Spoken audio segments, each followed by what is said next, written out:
হাত ধরে আদরের কথা বললেন, আর সেই সময় এক ঝাঁক পাখি উড়ে গেল।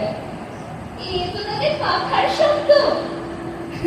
হে মা, আপনি এত অল্পে ভয় পান, তাও আবার দিনের বেলায়।